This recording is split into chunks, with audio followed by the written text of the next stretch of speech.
Hey guys, Brad Gilmore here. Want to give a big shout out to our title sponsor, Walker Texas Lawyer. If you or a loved one have been injured in an accident, whether that be a car, truck, motorcycle accident, or some kind of other issue, hit up Walker Texas Lawyer at 713-552-1117 or walkertexaslawyer.com.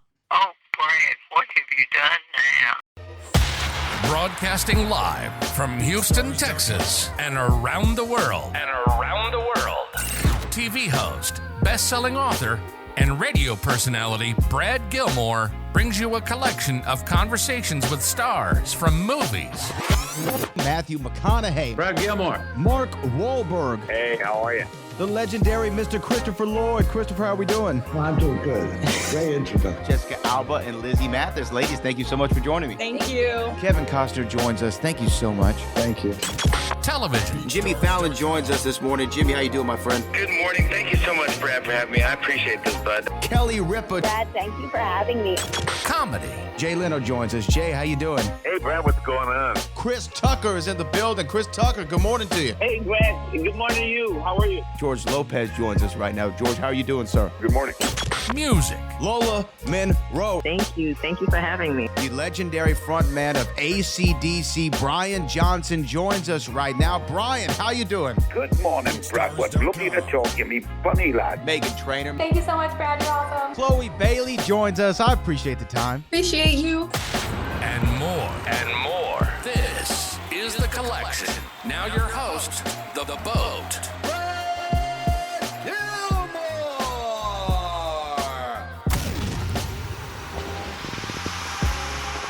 And I am so excited to have him join me today. He is an Emmy winner. He has done several films, television series, mini-series the world around, and he's joining us right now, Mr. Simon Wincer. Simon, how are you, sir? Very well, thank you, Brad. Nice to talk to you. You as well. Good day, I guess is how they say it in your part sometimes. And We actually say g'day. Good day. Okay, well, I'm going to work on doing that.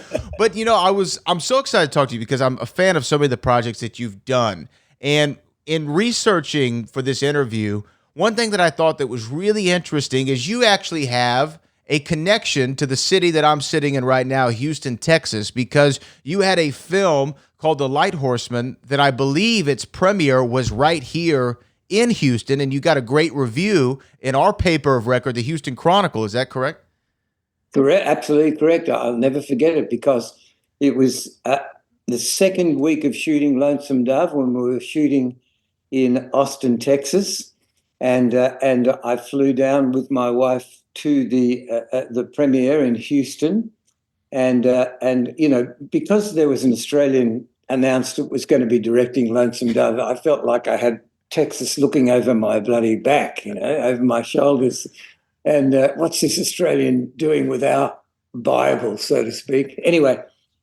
The premiere went very well, and I remember the headline or the review the next morning, and the first thing and I think it might have even been on the front page, I can't remember, but the article said, "Don't worry, Texas, this guy knows what he's doing. You can relax about Lonesome Dove." You know, so that's my fond memory of Houston.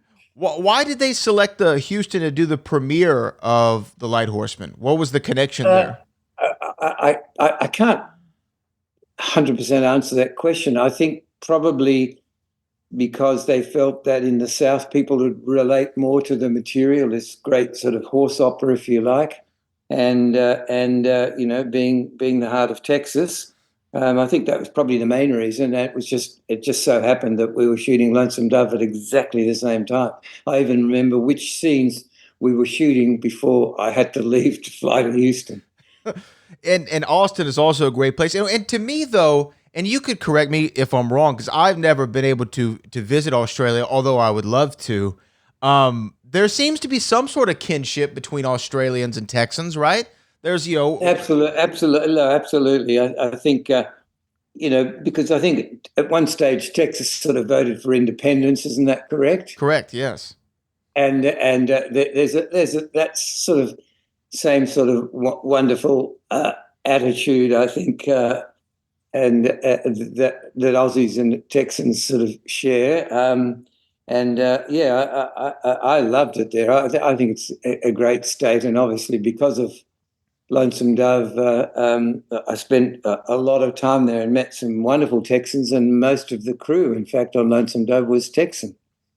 And to me, I've never, now, of course, when you go to any state or any country or anywhere, you'll meet some somewhat unsavory individuals. But for the most part, on the whole, whenever I've interacted with anybody from the great land of Australia, they're always the most pleasant people I've come into contact with personally. And I feel like here in the South, in the States, we're also regarded as having this thing called Southern hospitality, where everyone says, hello, how are you doing? And greet you with a smile. Exactly. Look, the Australians, like Texans, are very gregarious. I think that's probably a good way of putting it. Yeah, that's probably the best way of putting it. Now, again, you've had such an illustrious career dating back to your time at ABC in Australia, starting as a mailroom operator and working your way up to being a floor manager and then doing some directing and some commercial directing.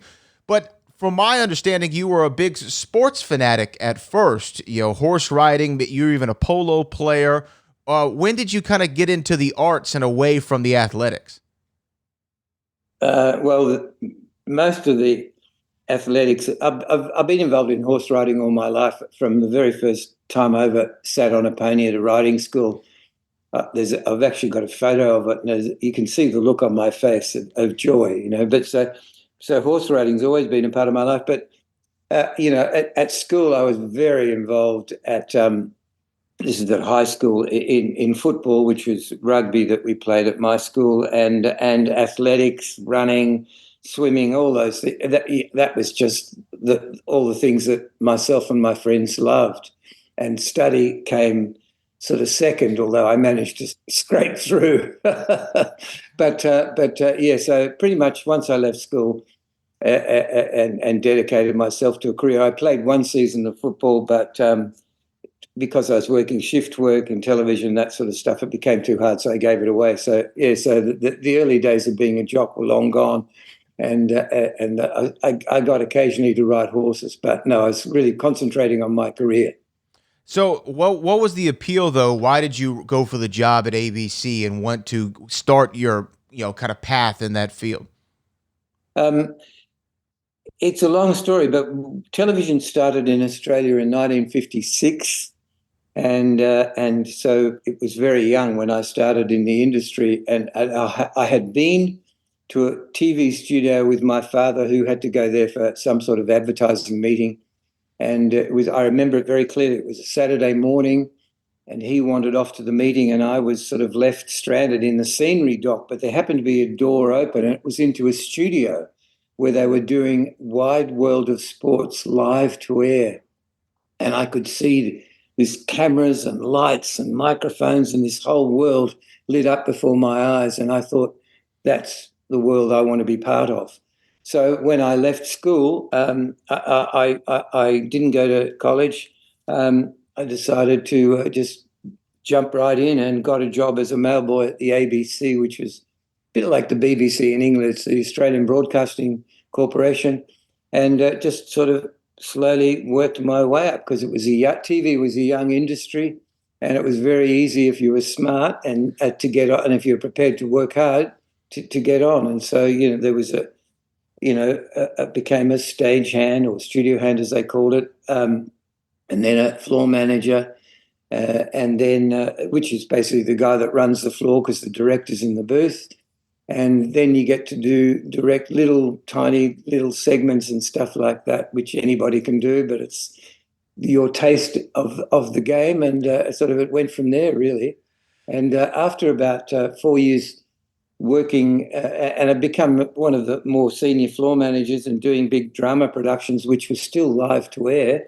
I mentioned to the ABC that I really would love to direct drama, and they said, well, to direct drama, you really need to understand acting and actors and theatre. And so I actually took leave without pay and became a stage manager in the theatre and did a bit of acting just to get to know that world, and then eventually found my way to England, as young Australians did at that age, to sort of break out and tour Europe before you really settle down. And I worked in the theatre in England, and then got a job at a company called Rediffusion Television as a assistant director. And the very first director I was assigned to was a young guy called Ridley Scott. Oh yeah, people might have heard of him. and he had just come out of the art department, and it was just beginning his directing career. And so that was a great experience. And I worked with a number of really good directors there.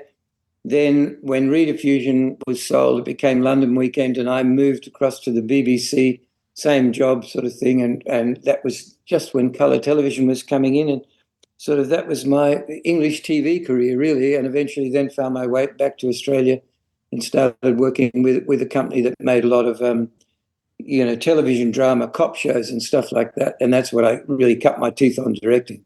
Well, and you mentioned this because I think that now with, streaming, there's so many places you get content, and everything has its own production, and we've gotten much smarter on how to produce things. So many directors even use these things now to shoot off of iPhones, and you see full movies on phones. But back at the advent of television, you mentioned it, the dramas, the shows, a lot of them were done live. Not live to tape, live, like on television. Yeah. And what I want to know, it was. Go ahead. Sorry, it was heart pumping stuff. The countdown, 5, 4, 3, and suddenly you're live to it. And you've also got your hand on this button in case the actor forgets his lines, so you can cut the sound at master control and throw the line. And your hand is sweating, thinking, "God, I hope I don't have to press this." But it was great fun and great experience. Well, that's why I wanted to ask, because I've worked in television now for a while and worked in some live production as well. And the phrase that I've been told is it can't go wrong if it's live. Now, of course, we know it absolutely can go wrong. See, you got a great laugh from you, because it can absolutely go wrong, but you just have to kind of flow with it. So did you ever have an experience where, like you said, an actor forgot his line? Or absolutely. The camera goes down, or, the scene's not there? The camera's going down happens all the time. But there's one particular, I was floor managing this kids show with a group of very good Aussie actors who are all very close to. But anyway, there was one character, an actor called Jack Allen. He was actually a wonderful, big man, great jazz pianist, and character actor. And they were sitting around supposedly this campfire, and each actor's feeding their lines, and it gets to Jack, and he's just gone. He'd had a big night the night before, and he couldn't remember where we were, and we're live to air. But then one of the other actors, a wonderful actor who's no longer with us, called John Hewitt, he suddenly threw in a line, "Geez, the flies are bad round here, aren't they?" And got the whole thing going again.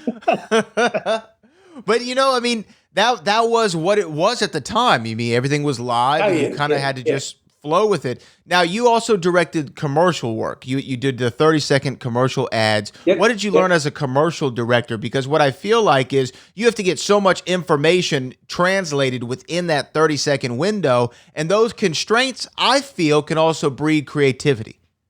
Absolutely. You're absolutely spot on. Look, the thing about commercials is that you have 30 seconds to tell a story. It's all about moments, and it's a great discipline to cram a story into 30 seconds. So you've got to make sure you got the moment, And on top of that, you've got the politics, you've got the agency, you've got the client, and so forth. And so everyone's looking over your shoulders. But for a filmmaker, it's a great discipline, fantastic, in terms of keeping them tight, keeping the story, clearly framed, and making sure that the actors or the cast that you have are spot on, and the cinematography. It's a great discipline, and I have to say that many other Australian directors like myself, we subsidised our feature making careers in the early days by doing commercials, because we were well paid for the commercials and weren't particularly well paid for our feature films. I talk of Bruce Beresford, Peter Weir, Fred Skepsey, Philip Noyce, all that sort of well-known Australian group, and that sort of started our, if you like, subsidising our feature film making activities. Yeah, and when you think about what you just said, being able to cram everything into 30 seconds. And then the discipline that it, I guess, would show you whenever you're doing features or television to know how to get the most out of a scene and be the, the most equitable with your time in a scene.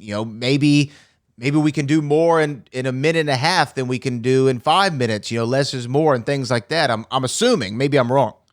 No, absolutely. It's the thing about whether it's television or whether it's a film, you're telling a story, and you don't need. The tendency is to indulge too much and to do too much, and because the audience are much brighter than they're given credit for, and so keep it tight, keep it moving forward, and that's what it's all about, let it breathe. But then when you get to the important moments like the emotion, then let them play out, and it's a fun thing to be involved in because there's so many elements, and also you're dealing with a group of people, for example, a group of actors, and each one has his different way of getting his performance to where it needs to be. Some will walk through bloody brick walls, they're so fired up, and others are thinking, I wonder what's in the catering truck for lunch. It's a sort of like that. But you have to somehow wrangle these guys so that we're all on the same page and in telling the story. And when you were talking about doing the commercial work, and I'm assuming it translates also to working within a studio system, because if, say, you have this product and you're shooting the commercial for it, like you said, the client wants it a certain way, you have one vision, the television station or whoever's producing it might have a different vision, and you have to figure out how to compromise, make cuts where needed, figure out how to work on the fly sometimes. Maybe the actors aren't giving you the performance you need, and I'm sure that scales upward. Yeah, no, absolutely. And you mentioned one word there, compromise, which leads me to a little story, and I'll name drop here. But when I was doing the very first episode of Young India Jones, a miniseries that I directed, we were filming in Kenya, and I was having dinner with George Lucas, and who was the boss of the series, and wonderful, wonderful man, and so talented. But I said to him quietly, George, what do you think is the most important thing about directing? And he looked at me and he said, one thing, knowing when to compromise and when not to compromise. In other words, fight your battles for something that you really believe in, but if it's a less important scene and you just have to get it done because of time or budget, then do it in one shot, but hang on to the really important moments. Don't compromise, because that's what it's all about. And he was absolutely right. No, it's a great bit of advice. There's one that I kind of live by a little bit that reminds me of that is, if you're 100% about something, you speak up 100% of the time. But if you're 99% sure, just keep your mouth shut, Yeah, absolutely. Yeah. Well, and sometimes, sitting in studio meetings on a project, and you get the most inane notes, you just have to bite your tongue, and just sit there. Oh, yeah, and deal with it another way, And you're right. It must be hard. I mean, well, it's not hard in some ways, but like if a studio came to you and said, Simon, we want you to direct this movie. We don't care how long it is, and we don't care how much money you spend, and you can do whatever you want with the story. It might not come out the same way as one where they say, we need it to be between 90 and 120 minutes. You have this budget, figure it out. Because I really do feel like with those constraints, that's what breeds the creativity that makes these pictures. Oh, no, absolutely. You're absolutely right. There's never enough time. There's never enough money. You're always keeping your eye on the clock because, oh my God, I've got to get this done by because we've got to move somewhere else. That's what it's all about. Yeah, you look. No matter how big or how small the production, it's always the challenges are exactly the same. So, when did you decide, or what prompted you to make the pilgrimage from? I know you were in Australia. You went to England to work for the BBC, and then you came to the States. What prompted you to come to the States to start getting into features and the studio system here?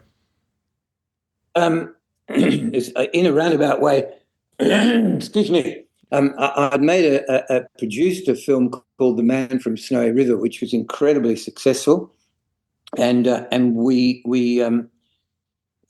had Kirk Douglas in the movie, and so I'd been back and forth to Los Angeles organising all that, and I'd done a couple of commercials which we'd shot over there for Australian television. But I made after Snowy River, I made a film called Farlap about a famous Australian racehorse. Beautiful story set in the late 1920s and 30s. Excuse me, my voice. And so that got a lot of attention in Hollywood. If you could just mute the mic for a minute, I'll clear my throat. No, you're fine. That's better. I remember initially we had the film in the Montreal Film Festival, and I was flying up there to be there for the screening of the film, and the word got out that I was flying through Los Angeles. So there's a couple of agents at Los Angeles airport waiting to interview me. It was a bit overwhelming, you know. Anyway, and they were both pretty high-powered, and oh, my God, I'm not sure about this. But anyway, I got to Montreal, and there was this really lovely, very pleasant lady there from an agency called ICM, International Creative Management. Her name was Jane Sindel, and she was charming and really nice. And she said, "I'd like to be your agent. I think I can," you know. And that became a great relationship between me and Jane and ICM, and I chose her because she was low key. I just couldn't cope with these high-powered sort of American agents. You know, I can do this and I can do that. Well, you know, but anyway, so Jane was my agent for many years, and then she was invited to go to CAA, Creative Artists Agency, and so I went with her to CAA, and they're still my agent, although I'm retired now. So, but I'm still on their books, you know. Still on the books. And so that's what prompted you to say, okay, maybe I need to see if I can do some work in the United States and get on some projects there. What was the first project you worked on stateside? It was a little film for Paramount, which Jane had found, and with a wonderful producer called John Heyman. Incidentally, John's son, David, went on to produce, he was just a kid then, but he went on to produce all the Harry Potter films. So he had good pedigree from his dad, John, who was a wonderful producer. It was a film called Daryl, and it was, ironically, it's about AI, and which was unheard of in those days. But it's a lovely little family film, and it was a great introduction to the world of studio filmmaking. I'll never forget my first day's filming, and we were filming in a classroom in Orlando, in Florida. It was a bunch of kids and a couple of very good American actors. And when the assistant director said roll, I heard rolling, rolling, rolling, rolling, rolling, rolling, and it literally went for miles away because there were so many people and such a big unit. I just wasn't used to it, you know. But no, they were great, and so it was a lot of fun to do. And so you do Daryl and the Light Horseman, as we talked about, and you had the premiere here in Houston, Quigley Down Under, which I believe, correct me if I'm wrong, because you did The Lonesome Dove, which is, I mean, highly regarded still to this day. People, especially in the state that I'm in, as you talked about, Texas, people still talk about Lonesome Dove. It was kind of required viewing. And I guess any Western, when you're from Texas, it's like almost baked into your DNA. You have to see them all. But people still talk about Lonesome Dove, and you won an Emmy for Best Director of a Miniseries, but you were actually on the set of Quigley Down Under when the Emmy Awards were going on, and you didn't get a chance to accept the Emmy. Is that right? That's right. No, I was the first day's filming on Quigley Down Under, and we were shooting in Central Australia out of a place called Alice Springs, the town was about 60 so we were miles from anywhere. And I remember this car coming bowling down the road while we were shooting, and a cloud of dust, and the guy waving his hand out, and we say, "You've won, one of the PAs." You know, it was great. And Tom Selleck took us all out to dinner that night. Yeah, and to me, when you win the Emmy, is it a validating thing for you, or awards? everyone says, awards is not why you do it. Obviously, it's not. It's for the art. It's for the job sometimes. But is it validating, or are you just like, oh, that's nice. Let's keep on moving? Pretty much exactly what you said. That's nice. Keep on moving. I mean, yes, it's a great honor, and Lonesome Dove was so special, and it was nominated for 18 Emmys and won 7, so it was pretty up there. But no, I suppose in a way it set my career up quite amazing, because after that I went home to Australia carrying about 100 scripts that had been submitted to me, and I chose Quigley. And actually, the main reason I chose Quigley was because I'd been away from home so much from my family, because I'd shot a miniseries for CBS before that called Bluegrass, which aired just about the time we made Lonesome Dove, and so that had kept me back and forth, between Australia and the US. And then I'd done Lonesome Dove, and that was pretty much 11 months of my life.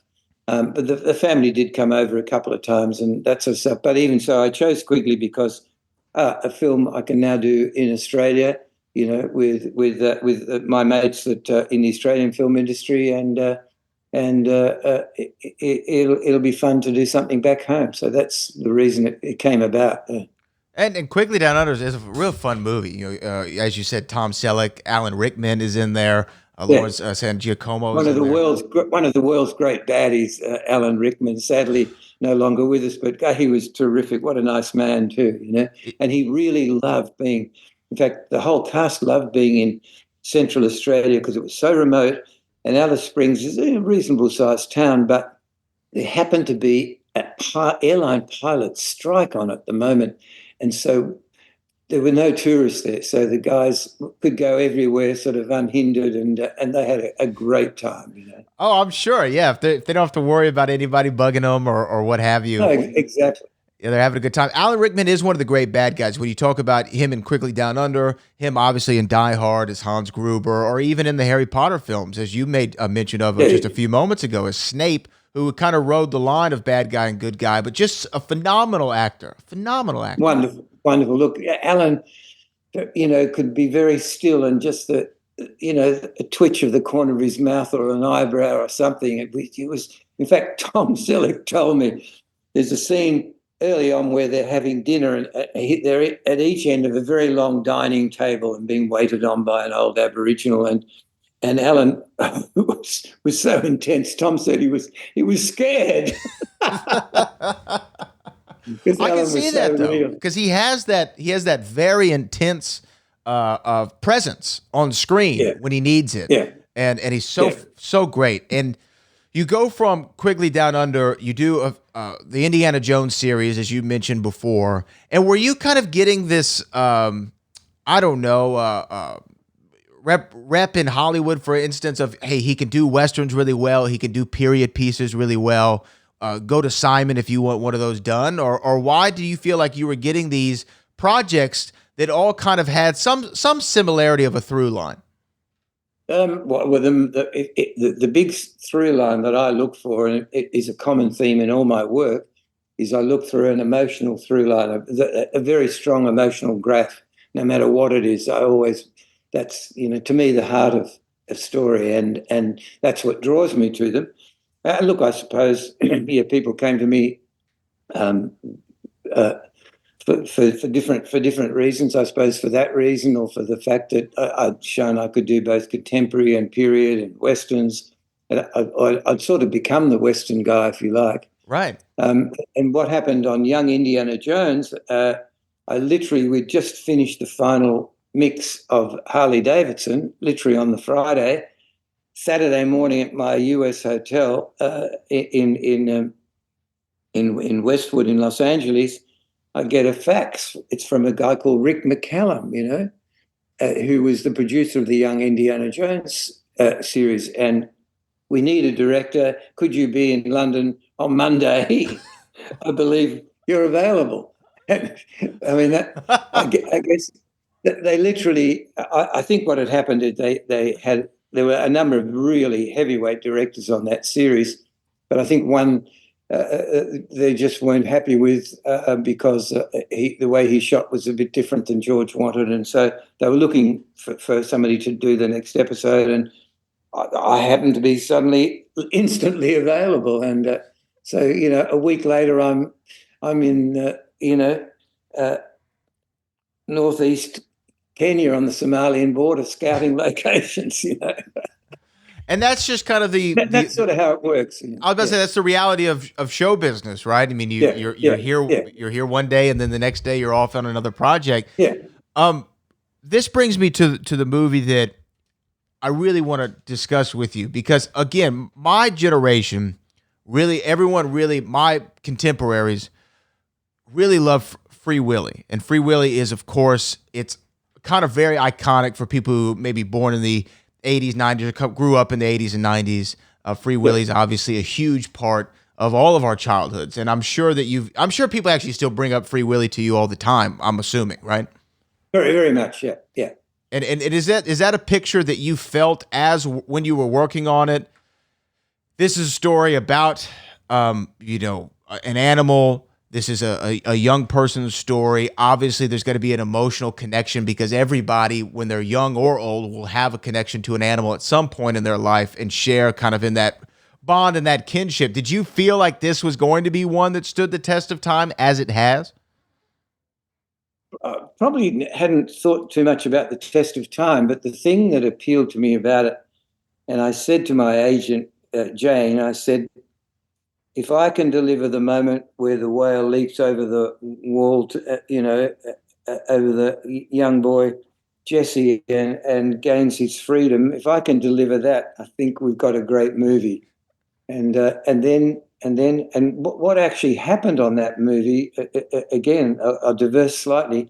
I've been shooting in Russia on an episode of Young Indiana Jones, and I got a phone call from my agent, Jane, who said, "Look, I know you like that movie Free Willy, but they chose another young director, but now Warner Brothers have had a change of heart. They don't like how he's pulling it together. They want to offer it to you. Can you fly from Moscow to Los Angeles on the way home to Australia to meet with Warner Brothers?"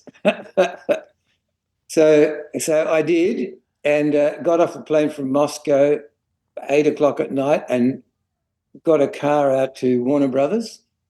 I guess we had a meeting about 9 o'clock with the heads of the studio, Terry Semmel and, I'm forgetting names here, but there was all the heavyweights from Warner Brothers and a very nice producer called Jenny Lou Tugend, and the executive producer, it was Dick Donner, who is another great director and a great guy in all the Lethal Weapon movies, and his wife, Lauren Schuler Donner, who was another producer.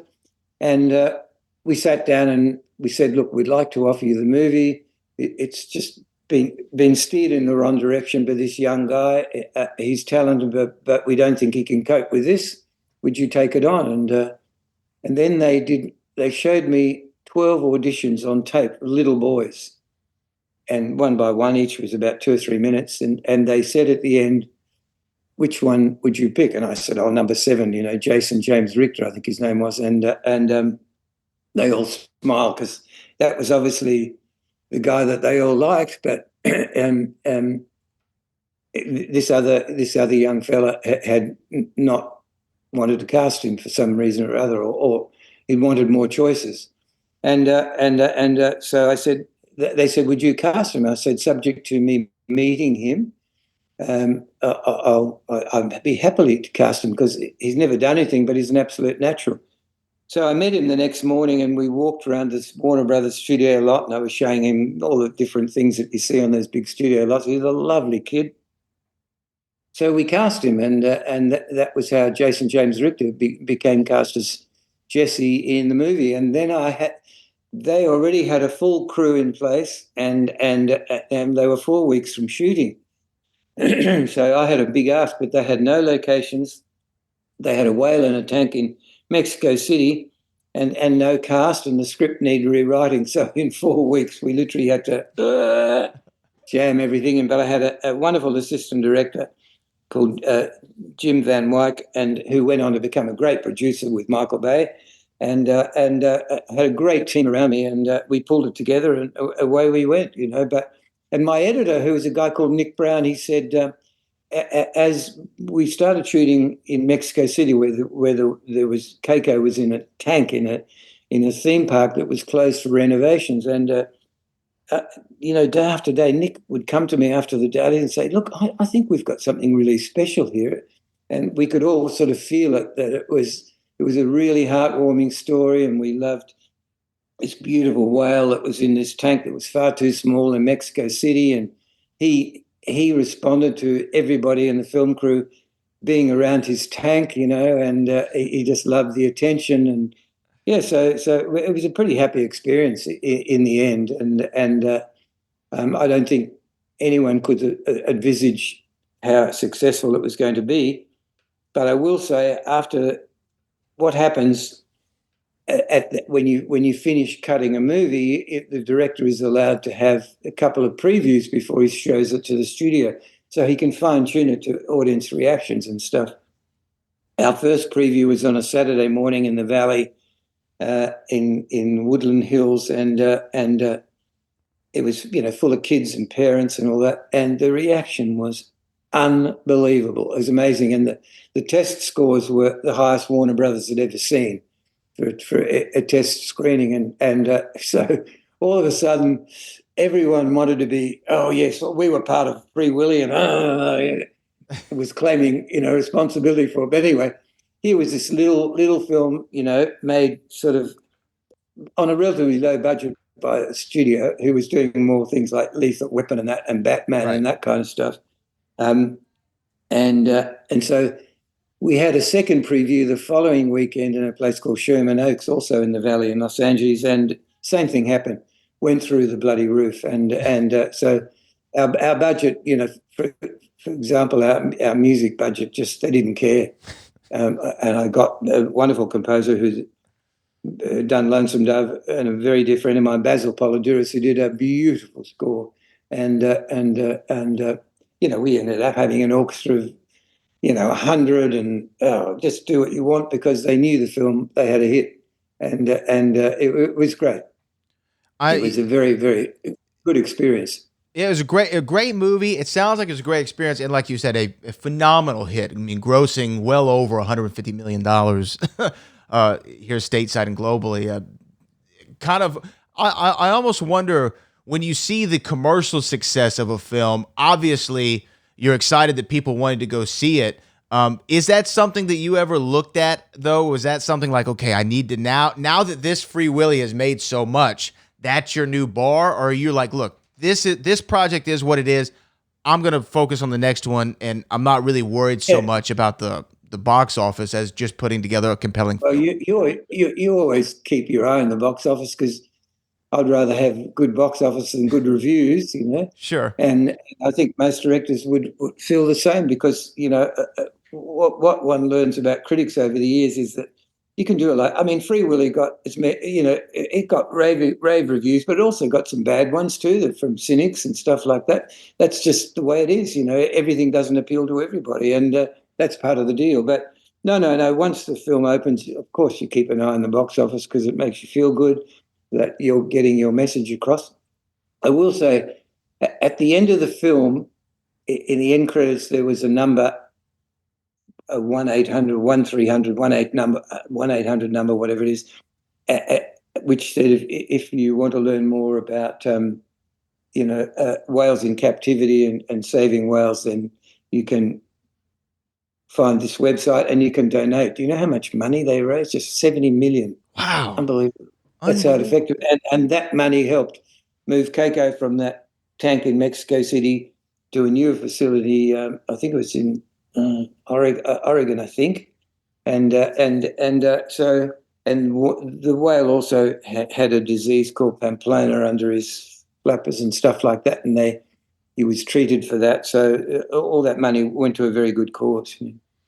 So the film that I also have to ask about is 1996's The Phantom. Now, this movie has garnered, and I'm not sure if you're aware of this, but it's garnered one of the bigger cult followings of any film from the 1990s. I think there are more fans of The Phantom now than perhaps there ever have been. This is a movie that comes up constantly in conversations as just almost a movie that you could put on just to have a good time. How did the Phantom and the script and the film, how did it enter your orbit? Where did this start for you with this movie? Again, I was literally finishing a film I'd done for Disney called Operation Dumbo Drop. And I got a call one evening on the eve of a trip to London to record the score with the composer David Newman for Operation Dumbo Drop, and it was Sherry Lansing, who was head of Paramount, and John Goldwyn, who was head of their motion picture division, and they said, "Look, we have a film called The Saint with the Val Kilmer that Phil Noyce is going to do, but it's fallen through because of Val's availability. We need something to fill in its slot, which is early June next year." And this was, it would have been September or October. We need it by June. It's a film called The Phantom. Do you know anything about The Phantom? I said, well, yeah, I grew up with the comic. It was very popular in Australia.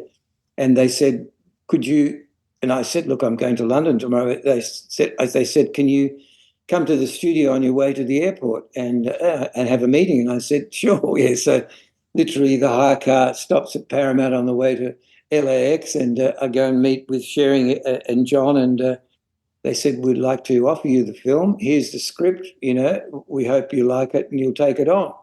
And so I read it on the plane going to London, and it was written by a wonderful writer called Jeffrey Boehm, and Jeffrey had written the third Indiana Jones movie, one of my favorites, Indiana Jones and the Last Crusade, and which was the one with Sean Connery, which was absolutely the best of all five of them, in my opinion. Absolutely, and so it had a very good pedigree, and I think they'd tried to get it off the ground once before, but for one reason and another, it didn't happen, and so I read the script obviously and said, yeah, I'd love to do it, and came back and literally dived into it. And look, I was surrounded by a wonderful group of people, production designer Paul Peters, and my partner then, and now my wife Liz was the art director. And we shot in Los Angeles, and we shot in Thailand, and we shot studio scenes in Australia because the US dollar was strong in Australia, and we could get a lot on the screen for a lot less money, and so that's sort of how it came about. It's a beautiful looking film, and just rich locations, beautiful production design. New York in the 30s and all that kind of stuff. It was fun to do for everybody. The only person that was attached when I was off the film was Billy Zane, was already attached to it, and we had a great relationship, and we worked together. Going through the script scene by scene, and I convinced Paramount that the best way to make this movie would be to shoot the exterior American scenes in Los Angeles, and we did a lot on the Universal backlot, built this huge New York street, and then used some wonderful Art Deco interiors as well. And then we'd shoot all the Phantom stuff in Thailand, which I'd just done Dumbo Drop, and we loved it there, and a great jungle and good crews and all that sort of stuff.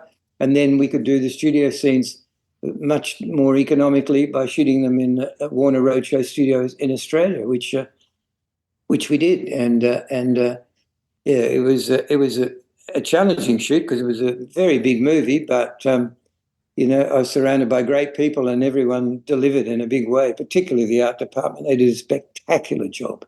It is such a fun, like you said, it's a fun movie, but it's a really awesome movie to look at. Just like you said, New York in the 30s. In the film, it's the Bengala jungle, but the jungles of Thailand, and then even in the towards the end of the film when they go to the Devil's Vortex and they're in the cave with all the pirate imagery, and Kabai Sang is there. Just everything looked very, very comic-y as it was supposed to, I'm assuming, but also just full of color and life in almost every frame of that movie. Yeah. Look, I had a wonderful cinematographer called David Burr, who's an Australian cameraman, and I'd never worked with David before, but none of my regular guys were available, and David had done one very small feature. It was a film called Race the Sun, but his commercial reel was spectacular, and I had to convince Paramount that he was the guy.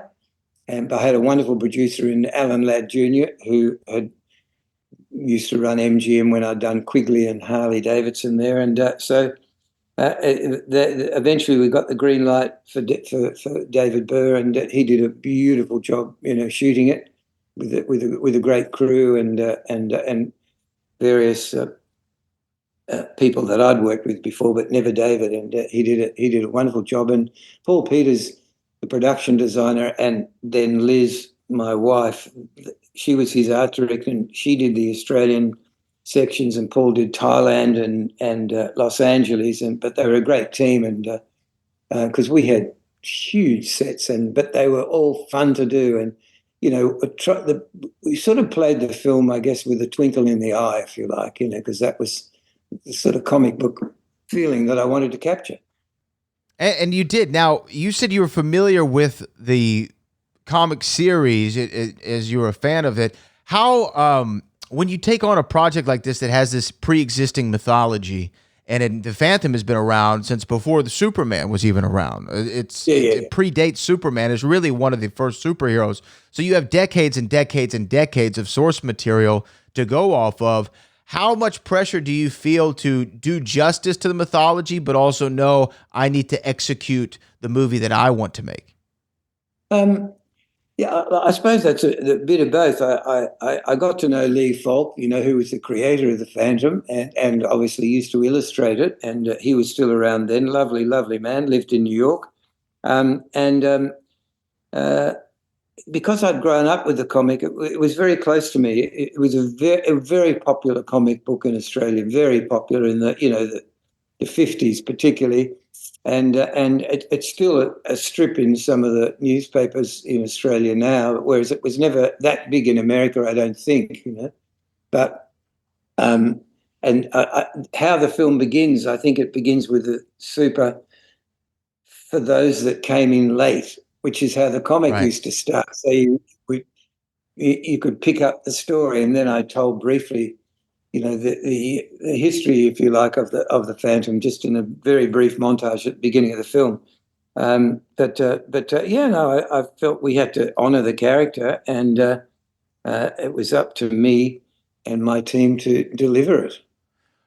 When it comes to casting, Christy Swanson, obviously Treat Williams, Catherine Zeta-Jones, who hadn't had the career that she would go on to have at the time, this early on in her career, all phenomenal. Yeah. But I really feel like Treat Williams brought the Xander Trax character off the page and beyond. He felt like the quintessential comic villain. Absolutely. He was wonderful. We modeled his look on Howard Hughes, that sort of, he looked great. He looked great in the wardrobe. He really took the part on with relish. And he became a wonderfully good friend. I was absolutely devastated when he was killed last year in a motorbike accident, just because he stayed with us in Australia, and we got to know his wife and family, and wonderful guy, and that sort of resurrected his career, I think. But he was, I thought he was fantastic. A story about Catherine, I'd just worked with her on an episode of Young Indiana Jones where she and another unknown actor called Daniel Craig was starring in this episode. Ironically, we shot it in Turkey. It was about the Australian light horse and the charge at Beersheba, which I addressed in The Light Horseman. And Catherine and I really hit it off. She was great, lovely lady, very modest, and boy, when we actually screen tested both Christy on film at Paramount, and Christy and Catherine, and I remember sitting at the screening of these tests for Sherry Lansing and Laddie and everybody, and Sherry just said, "This girl's going to be a star. She's a star." And that was talking about Catherine. She saw it then. She had a certain quality about her that just, I mean, she jumps off the screen, obviously. Oh, absolutely. Absolutely. I have to ask, so when it comes to production design on the Phantom, we talked a lot about the exteriors and how the scenes looked, but some of the, whether it be the props, I guess is the word for them on the film, were so iconic, including the skulls of Tuganda, the one of silver, the one of gold, the one of jade.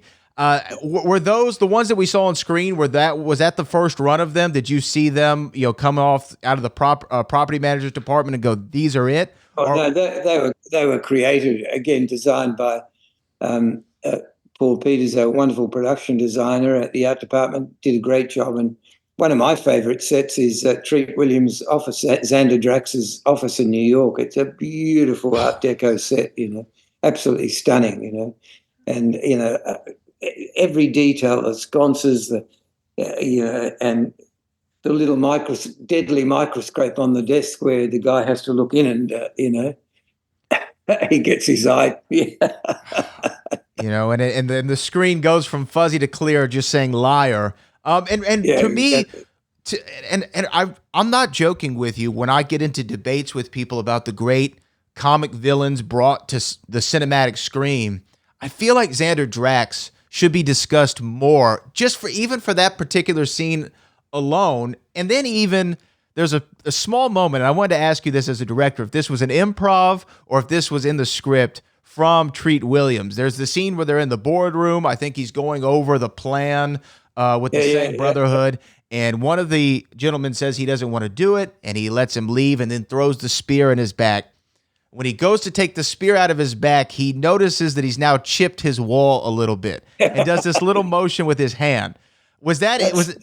That was Treat. Yeah, that was Treat. It was but it was an improv, but it felt so like what the character would do. This is a man who's also evil, but is very much about appearance and about the finer things in life. And the fact that he would be upset that he just killed somebody, but he chipped his wall. I mean, Yeah. No,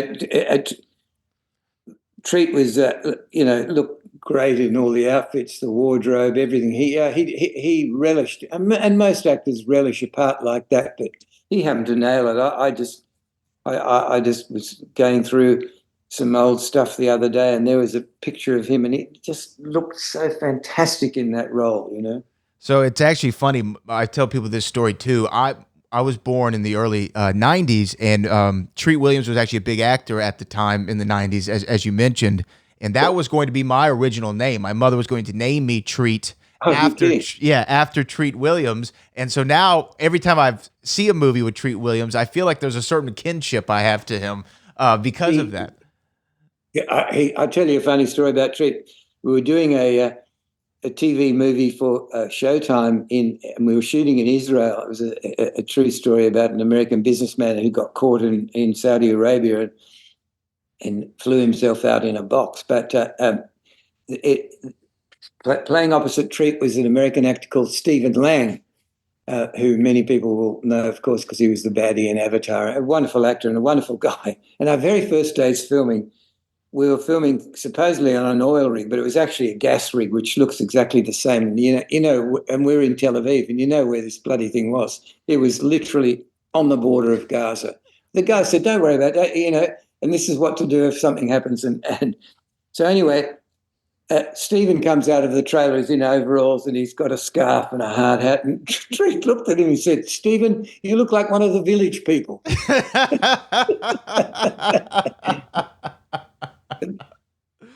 Oh man, that must have been an interesting shoot to be there in Tel Aviv, close to the border. I mean, it actually wasn't. There was another scene where we're right up on the Lebanese border in a town called Arco, which is, I suppose, a more Arab town. And Treat's filming a scene in the reception of this little hotel where he's just arrived, and we're actually rolling, and he's on the phone, and suddenly there's an enormous explosion outside, and he looks and said, "Should I stop now?" We go outside, and what you see is the Iron Dome at work. Somebody had fired a rocket, and the Iron Dome had destroyed it. And, it's a terrifying part of the world, and that was, that would have been 1986 or 87 or something like that. It's still going on. It's so sad. Yeah, the more things change, the more they stay the same. Very sad situation for everybody over there in that part of the world. Just, awful. And a beautiful part of the world. My wife's Lebanese, and I see pictures of Lebanon and how beautiful it is, and how beautiful Israel is, and how beautiful just parts of the Middle East in general are. And it's just a shame, that that's still going on. Now, back after to how many hundreds of years? Yeah. After hundreds of years, that's so silly. I would hope that people, cooler heads would prevail in such a situation. But to go back to the Phantom, real quickly. So Billy Zane was already attached, but you had to have been very thrilled with Billy Zane being attached, because to me, I know he worked out all year to get ready for it and to be in the perfect shape. I mean, a very handsome man. He kind of jumps off the screen as a prototypical superhero. And I felt like he delivered, all of his line deliveries were done with this almost modesty and humility that about him that almost made the character endearing of the Phantom. And I thought he just did such a wonderful job. Yeah, no, Billy was great. I think what he had to capture was the fact that, he had been, this character had, been college educated and grown up in, the right way, in the US and all that, and then takes over the mantle from his late father, and so it goes on. No, Billy was great. He's got a good voice. It looks great, as you say, physically, and he was. Billy was great. He used to drive us crazy occasionally because I'd say to my assistant director Bob, "Yeah, where's Billy? Oh, he's just pumping up. Getting and are you pumped up, Billy? Yeah, come on." He'd work out right up until the cameras rolled, In fact, Patrick McGowan, who played Dad, he used to roll his eyes a bit, but he was a wonderful actor, and I'd known him from a TV series when I was a kid called Prisoner, which he created and directed many and starred in. It was great. There's a few things I wanted to ask you before we wrap it. Again, thank you so much for your time regarding the Phantom.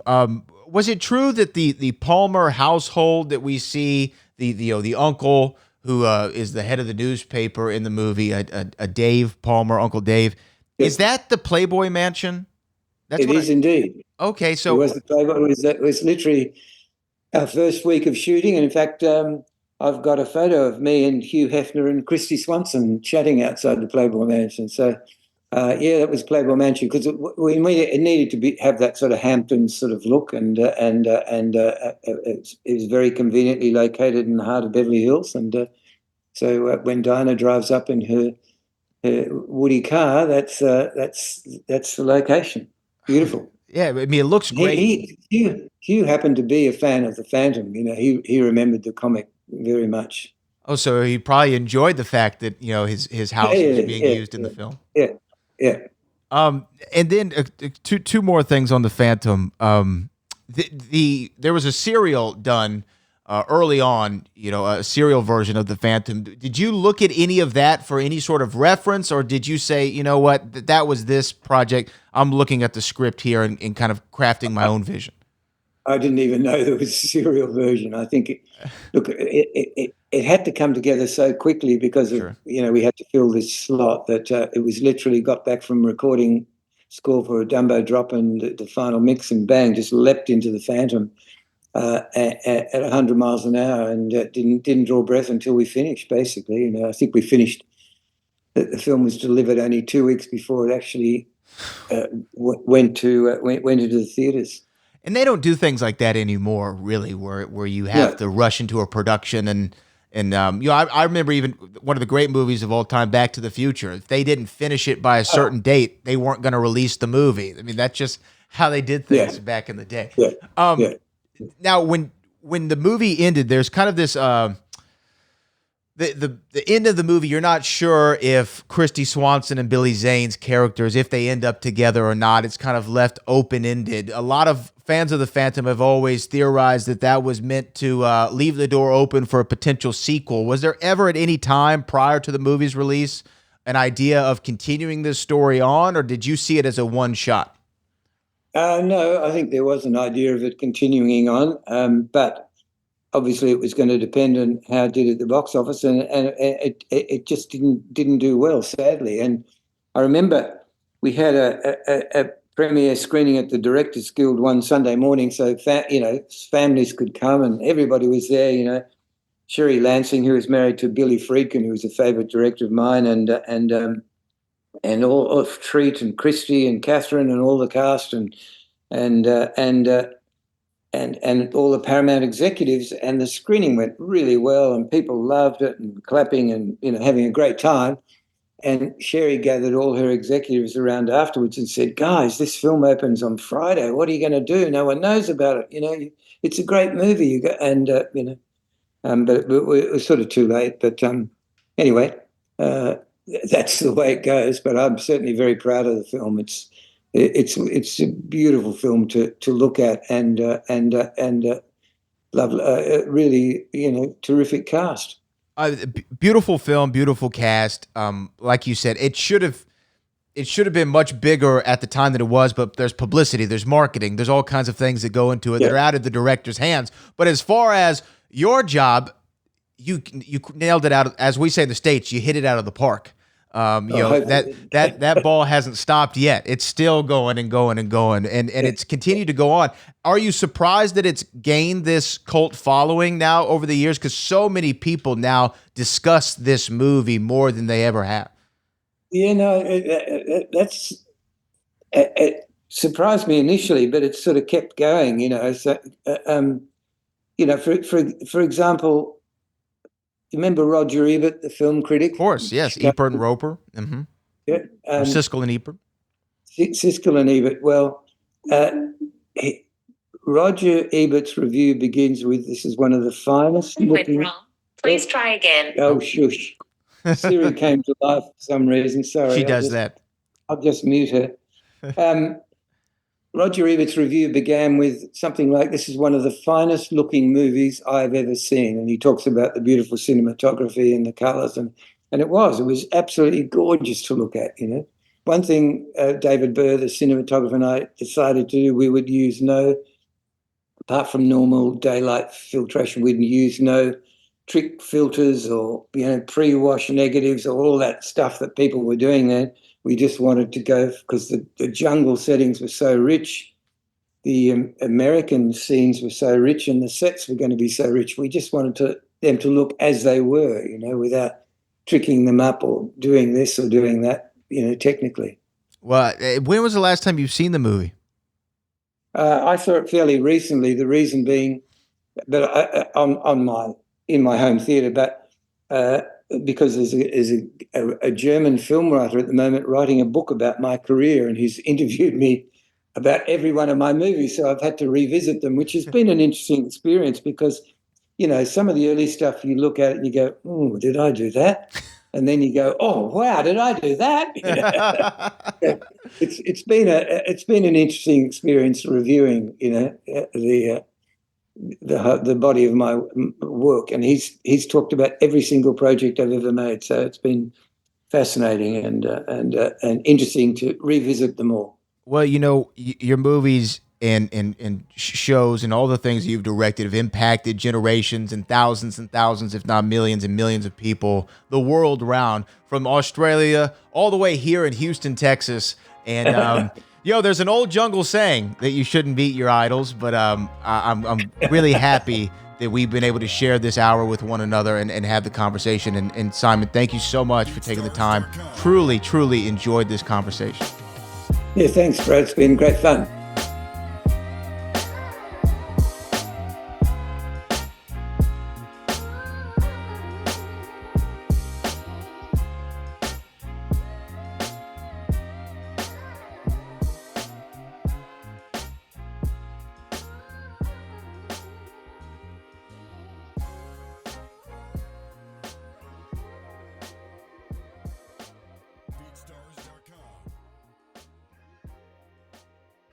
Thank you so much. Thank you. That was great. Oh my goodness. That was. I hope I fulfilled my end of the bargain because I really enjoyed that conversation. Great questions, and it was different, which is great. And I love your enthusiasm. But that's typical Texan, Well, you know what? From a Texan to an Aussie, I do appreciate it greatly, and I cannot tell you how many times I've watched The Phantom. I just showed it to my wife maybe 2 weeks ago for her first time seeing it, and anytime I can sing it from the mountaintops how great that movie is, I tell everybody. Thank you. We had a interesting, the last time I was in Texas was about 3 years ago. We had a Lonesome Dove reunion and in Fort Worth, which I'd never been to before. What a beautiful town that is too. Yeah, Dallas Fort Worth area. Yeah, very. I mean, to me though, shooting in Austin has become kind of now the new mecca of Texas. Yeah. It was always a big university town, but it's a great town. Yeah. After the take me anywhere in Texas. Yeah, but after the pandemic, I think Austin gained 350,000 people who moved from California to Austin. Yeah. Wow. Yeah, very strange. But I appreciate you spending your morning with me, right. And I hope to maybe do it again down the road. Okay, good on you. Nice to talk to you. All right, have a good one, Mr. Simon. Thanks, Brad. See you. Bye-bye. Recording stopped. Bye-bye. Okay, ciao.